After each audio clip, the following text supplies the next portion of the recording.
National Herald ಪ್ರಕರಣದಲ್ಲಿ ಕಾಂಗ್ರೆಸ್ ಅಧಿನಾಯಕಿ ಸೋನಿಯಾ ಗಾಂಧಿ ಹಾಗೂ ರಾಹುಲ್ ಗಾಂಧಿ ವಿರುದ್ಧ ಚಾರ್ಜ್ ಶೀಟ್ ಸಲ್ಲಿಕೆಯಾಗಿದ್ದು, ಅವರು ತಮ್ಮ ಸಂವಿಧಾನಿಕ ಹುದ್ದೆಗಳಿಗೆ ರಾಜೀನಾಮೆ ನೀಡಬೇಕು ಎಂದು ಆಗ್ರಹಿಸಿ ಪ್ರತಿಭಟನೆ ನಡೆಸಲಾಯಿತು.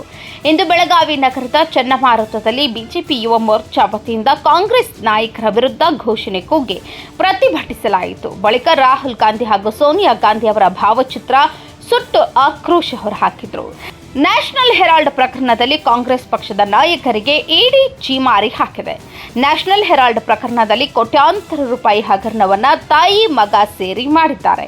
ಈ ಪ್ರಕರಣದಲ್ಲಿ ಸೋನಿಯಾ ಗಾಂಧಿ ಆರೋಪಿ ನಂಬರ್ 1, ರಾಹುಲ್ ಗಾಂಧಿ ಆರೋಪಿ ನಂಬರ್ 2 ಇದ್ದು ಅವರ ವಿರುದ್ಧ ಈಗಾಗಲೇ ಚಾರ್ಜ್ ಶೀಟ್ ಫೈಲ್ ಮಾಡಲಾಗಿದೆ. ಸ್ವಾತಂತ್ರ್ಯ ಯೋಧರ ಕಲ್ಯಾಣಕ್ಕಾಗಿ ಮೀಸಲಿಟ್ಟ ಹಣವನ್ನು ದುರುಪಯೋಗ ಮಾಡಿದ್ದಾರೆ. ಹಾಗಾಗಿ ಇವರು ಸಂವಿಧಾನಿಕ ಹುದ್ದೆಯಲ್ಲಿ ಇರಲು ನಾಲಾಯಕ್ಕು. ಮೊದಲು ರಾಹುಲ್ ಗಾಂಧಿ ಹಾಗೂ ಸೋನಿಯಾ ಗಾಂಧಿ ಅವರು ತಮ್ಮ ಸಂವಿಧಾನಿಕ ಹುದ್ದೆಗಳಿಗೆ ರಾಜೀನಾಮೆ ನೀಡಬೇಕು. ಒಂದು ಸಂಸ್ಥೆಯಿಂದ ಮತ್ತೊಂದು ಸಂಸ್ಥೆಗೆ ಹಣ ವರ್ಗಾವಣೆ ಮಾಡಿ ಅಕ್ರಮ ಮಾಡಲಾಗಿದೆ ಎಂದು ಆರೋಪಿಸಿದರು. ಬೆಳಗಾವಿ ಮಹಾನಗರದಲ್ಲಿಂದು ಯುವ ಮೋರ್ಚಾದಿಂದ ಇಂದು ಪ್ರತಿಭಟನೆ ಮಾಡಿದ್ದೀವಿ. ನ್ಯಾಷನಲ್ ಹೆರಾಲ್ಡ್ ಅನ್ನುವಂಥ ಈ ಪತ್ರಿಕೆ ಒಂದೇನು ಸಂಸ್ಥೆ ರೆಡಿ ಮಾಡಿದ್ರು. ಸ್ವಾತಂತ್ರ್ಯ ಪೂರ್ವದಲ್ಲಿ ಜವಾಹರ್ಲಾಲ್ ನೆಹರು ಹಾಗೂ ಸ್ವತಂತ್ರ ಹೋರಾಟದಲ್ಲಿ ಭಾಗವಹಿಸಿದಂಥ ಎಲ್ಲರೂ ನಾನ್ ಪ್ರಾಫಿಟೇಬಲ್ ಇದೊಂದು ಸಮಾಜಕ್ಕೆ ಒಳ್ಳೆಯದೊಂದು ಮೆಸೇಜ್ ಕೊಡೋಣ, ಪತ್ರಿಕೋದ್ಯಮ ಒಂದು ಒಳ್ಳೆಯದಾಗಲಿ ಅನ್ನುವಂತಹ ದೇಶದಲ್ಲಿ ನಡೆಯುವಂತಹ ಎಲ್ಲರಿಗೂ ಸರಿಯಾದ ಮಾಹಿತಿ ಸಿಗಲಿ, ನ್ಯಾಯ ಸಿಗಲಿ ಅನ್ನೋ ಉದ್ದೇಶದಿಂದ ಇದೊಂದು ಮಾಡಿದ್ರು. ಆದರೆ ಬರಬರ್ತದ್ದು ಏನಾಯಿತು, ಅವರ ಪ್ರಾಫಿಟ್ ಸಂಬಂಧ ಇಂದಿಗೆ ಅದು 2,000 ಕೋಟಿ ಮೇಲ್ಪಟ್ಟ ಒಂದು ಆಸ್ತಿ ಹೊಂದಿರುವಂತಹ ಒಂದು ಸಂಸ್ಥೆ ಆಗಿ ಇಂದು 700 ಕೋಟಿ ರೂಪಾಯಿಗಳಿಗೆ ಮೇಲ್ಪಟ್ಟಂತಹ ಒಂದು ಭ್ರಷ್ಟ ಮಾಡಿರುವಂತಹ ಯಾರು ಇದ್ರೆ ಅದು ಸೋನಿಯಾ ಗಾಂಧಿ ಹಾಗೂ ರಾಹುಲ್ ಗಾಂಧಿ.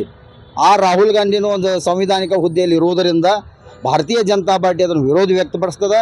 ಅವರು ತಮ್ಮ ಸ್ಥಾನಕ್ಕೆ ರಾಜೀನಾಮೆ ಕೊಡಬೇಕಂತ ನಾವು ಒತ್ತಾಯ ತಮ್ಮ ಮೂಲಕ ಮಾಡ್ತಾ ಇದ್ದೇವೆ. ಮತ್ತು ಈ ಹಾಗೆ ಅವ್ರು ಕೊಡಲಿಲ್ಲ ಅಂದ್ರೆ ನಾವು ಬರುವಂಥ ದಿವಸದಲ್ಲಿ ಉಗ್ರವಾದ ಹೋರಾಟವನ್ನು ಸಹ ನಾವು ಬೆಳಗಾವಿ ಜಿಲ್ಲಾದ್ಯಂತ ಮಾಡ್ತೇವೆ ಅಂತ ಹೇಳಕ್ಕೆ ಇಚ್ಛೆ ಪಡ್ತೇವೆ.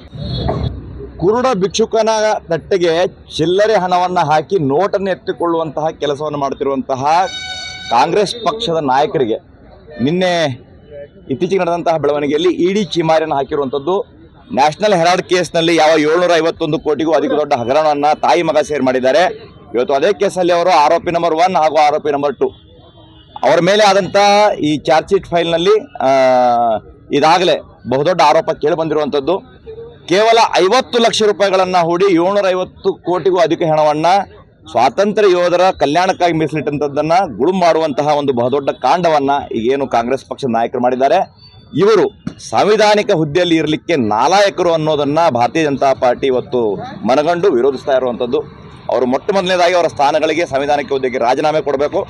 ಆರೋಪ ಮುಕ್ತರಾಗಿ ಅವರು ಹೊರಗೆ ಬಂದ ಮೇಲೆ ಆ ಸಾಂವಿಧಾನಿಕ ಹುದ್ದೆಯಲ್ಲಿ ಮುಂದುವರಿಯುವಂತಹ ಪ್ರಯತ್ನವನ್ನು ಮಾಡಬಹುದು.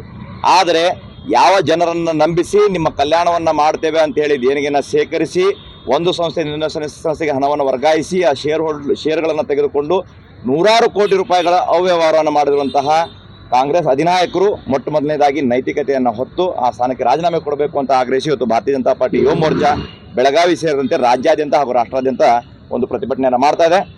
ಆದಷ್ಟು ಬೇಗ ಅವರು ರಾಜೀನಾಮೆ ಕೊಟ್ಟು ಈ ವಿಚಾರಣೆಗೆ ಹಾಜರಾದರೆ ಉತ್ತಮ. ಇಲ್ಲದಿದ್ದರೆ ಈ ಹೋರಾಟವನ್ನು ಭಾರತೀಯ ಜನತಾ ಪಾರ್ಟಿ ಇನ್ನೂ ಅತ್ಯುಗ್ರವಾಗಿ ರಾಷ್ಟ್ರಾದ್ಯಂತ ನಡೆಸುತ್ತದೆ ಅನ್ನುವಂಥ ಎಚ್ಚರಿಕೆಯನ್ನು ಭಾರತೀಯ ಜನತಾ ಪಾರ್ಟಿ ಕಾರ್ಯಕರ್ತರಿಗೆ ನಾವು ಕೊಡೋಕೆ ಇಷ್ಟಪಡ್ತೇವೆ.